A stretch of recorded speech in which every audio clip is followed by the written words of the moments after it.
Well, the face-off was not only limited to the TMC and the BJP. West Bengal Chief Minister Mamata Banerjee and Bengal Governor Jagdeep Dhankar also took on each other at the India Today Conclave East. As Dhankar took on Didi's administration, Mamata slammed him, referring to him as a BJP spokesperson. Mamata Banerjee and Bengal Governor Jagdeep Dhankar have been each other's throats for a long time. The acrimony has only become worse in the run-up to the elections. At the India Today Conclave East, the governor came out all guns blazing against Didi's governance. Sir, state of West Bengal deserves to be only at number one. Where is industry? Where is service sector? Where is investment? Every year you will see 10-20 people. They are respected industrialists. They will be around. We have missed opportunities. We have missed great opportunities. And that is why we have flight of human capital. Mamata contested Dhankar's claim, reeling out a bunch of statistics. हम number 1 है, rural housing में हम number 1 है, हम technical skill industry में हम number 1 है, e tender में हम नंबर 1 है, ई गवर्नेंस में हम नंबर 1 है। यूनाइटेड नेशंस का पब्लिक अवार्ड जो प्राइज हमको मिला था बंगाल का for Kanyashree project. The Bengal governor charged Mamata with making Bengal her fiefdom. By public servants acting as political workers, that will be a sad day for democracy.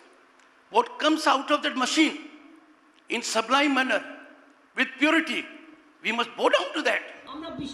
The BJP in its campaign has targeted Mamata, saying she has deprived Bengal farmers of central funds.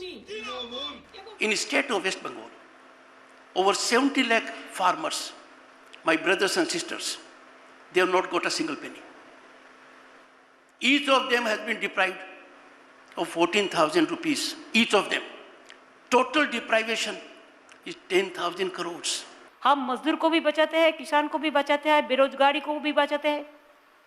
ऐसे माँ बहन को भी सम्मान देते हैं। ऐसे हमारा काम है कि हम खेती भी देखते हैं, हम मजदूर भी देखते हैं, इंडस्ट्री भी देखते हैं। From law and order situation to policy making, the chief minister and the governor have been at loggerheads. The war of words even turning personal at times. I give great weightage, highest weightage, to anything that comes from the Honorable Chief Minister. I am not in doubt about it. And she is a very experienced politician of the country. I only wish she had not shown that distancing from Constitution. At the conclave, the chief minister dismissed the governor's accusations, saying he was only parroting a script written by the BJP.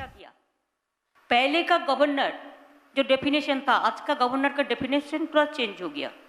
लेकिन I don't want to blame my governor because उन्होंने एक constitutional position है, इसीलिए हम कुछ कहने नहीं चाहेंगे। उसको बीजेपी कह दिया, आप एक कह दो, कह दिया, बेचारा क्या करेगा? क्षमा कर देना चाहिए। The war of word between a constitutional representative and the chief minister is only expected to escalate as the campaign heats up in the days to come. Bureau Report, India Today. Hello everyone, this is Rahul Kamal here. Hope you enjoyed this video. For the latest news and analysis, like and subscribe the India Today YouTube channel and don't forget to press the bell icon to stay updated.